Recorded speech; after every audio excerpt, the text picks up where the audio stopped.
कभी सोचा है कि भारत की आर्थिक नीतियां इतनी कंफ्यूजिंग क्यों लगती हैं? मतलब कभी तो हम विदेशी कंपनियों के लिए रेड कार्पेट बिछा देते हैं और कभी उन्हीं कंपनियों को बाहर का रास्ता दिखा दिया जाता है। आज हम जेसन जैक्सन की एक किताब की मदद से इसी पहेली को सुलझाने की कोशिश करेंगे और ये समझेंगे कि भारत के पॉलिसी मेकर्स असल में बिजनेस को किस नज़र से देखते हैं। तो इस पूरी गुत्थी को समझने के लिए एक बहुत ही मजेदार किस्से से शुरू करते हैं। ये कहानी है एक ग्लोबल जायंट और एक लोकल हीरो की। और यही वो सवाल है जो हमारे आज के पूरे डिस्कशन का सेंटर पॉइंट है। आखिर हुआ क्या था? कैसे एक ग्लोबल सुपर पावर ब्रांड को भारत से अपना पूरा कारोबार समेटना पड़ गया? जरा इस टाइमलाइन को देखिए। सिर्फ 16 साल में क्या कुछ नहीं बदला। पहले कोका कोला का जाना, फिर थम्स अप का एक घरेलू नाम बनकर छा जाना, और फिर कोका कोला की वापसी और उसी थम्स अप को खरीद लेना। वाकई किसी फिल्म की कहानी से कम नहीं है ये। उस वक्त रमेश चौहान को एक नेशनल हीरो की तरह देखा गया। वो एक सिंबल बन गए थे, एक ऐसे देसी बिजनेसमैन का जिसने ग्लोबल जाइंट को टक्कर दी थी। मतलब एक असली डेविड बनाम गोलियात वाली कहानी। पर कहानी का एक दूसरा एंगल भी था। क्या चौहान सच में हीरो थे या फिर बस एक स्मार्ट बिजनेसमैन जिसने मौके पर चौका मारा? जॉर्ज फर्नांडिस का ये एक तीखा सवाल, इसने एक पूरी नई बहस ही खड़ी कर दी थी। तो इस सवाल का जवाब सिंपल इकोनॉमिक्स में नहीं मिलेगा। इसका जवाब छिपा है एक बहुत ही गहरे, एक नैतिक फ्रेमवर्क में जिसे भारत के पॉलिसी मेकर्स इस्तेमाल करते हैं। यही इस किताब का मेन आइडिया है। एक ऐसा चश्मा जिससे सरकारें ये तय करती हैं कि कौन सी कंपनी अच्छी है और कौन सी बुरी। इसे ही moral orders of capitalist legitimacy या पूंजीवादी वैधता का नैतिक आदेश कहा गया है। तो चलिए अब थोड़ा और गहराई में जाते हैं और देखते हैं कि ये नैतिक फैसला आखिर होता कैसे है।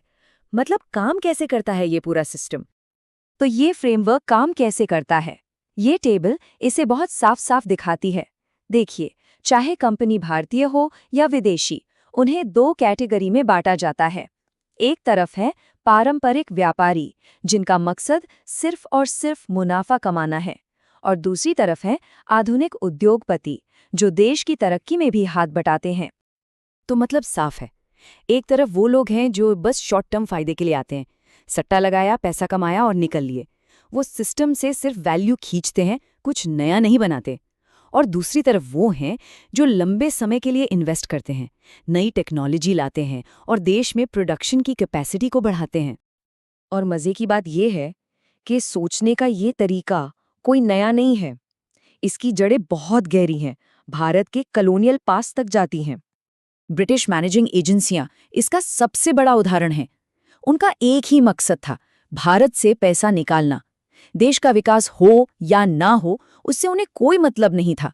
और इसी वजह से वो राष्ट्रवादी सोच में बुरे विदेशी पूंजीपति का एक प्रतीक बन गए। और ये सोच पीढ़ी दर पीढ़ी पॉलिसी मेकर्स के दिमाग में बनी रही। तो चलिए अब देखते हैं कि ये जो पुराना सोचने का तरीका है, ये आज के पॉलिसी फैसलों पर कैसे असर डालता है। 1990 के दशक का ये नारा, कंप्यूटर चिप्स हाँ, पोटैटो चिप्स नहीं, ये एक लाइन में पूरी कहानी कह देता है। भारत को वो विदेशी पार्टनर चाहिए थे जो टेक्नोलॉजी लाएं, न कि सिर्फ आलू के चिप्स जैसे कंज्यूमर गुड्स बेचने आए। तो पॉलिसी के पीछे का लॉजिक बहुत सिंपल लेकिन पावरफुल था। देखिए, अगर कोई देश के विकास में पार्टनर बन रहा है, टेक्नोलॉजी ला रहा है, तो उसका स्वागत है। लेकिन अगर कोई सिर्फ अपना माल बेचकर मुनाफा कमाने आया है, तो शायद नहीं। और शायद यही वो लॉजिक था जिसके चलते कोका कोला को बाहर का रास्ता दिखाया गया था। अब एक जरूरी बात, बिजनेस को अच्छा या बुरा बताकर जज करने का ये तरीका सिर्फ भारत में ही नहीं है, ये एक ग्लोबल ट्रेंड है जो दुनिया के कई देशों में दिखता है। जैसे अमेरिका का ये पुराना पॉलिटिकल कार्टून देखिए, इसमें भी अच्छे और बुरे बिजनेस के बीच फर्क किया जा रहा है। मतलब वहां भी सरकार ये तय कर रही थी कि कौन सी कंपनी समाज के लिए फायदेमंद है और कौन सी नुकसानदायक। और ये सब हमें एक बहुत ही जरूरी सवाल पर लाकर खड़ा कर देता है। आज के दौर में हमारी समाज ये कैसे तय करते हैं कि कौन अच्छा पूंजीपति है और कौन बुरा? ये जो बैलेंस है टेक्नोलॉजी, देश का हित और मुनाफा, इसके बीच का संतुलन आज भी दुनिया भर की आर्थिक नीतियों को बना और बिगाड़ रहा है। इस बारे में सोचने पर मजबूर करता है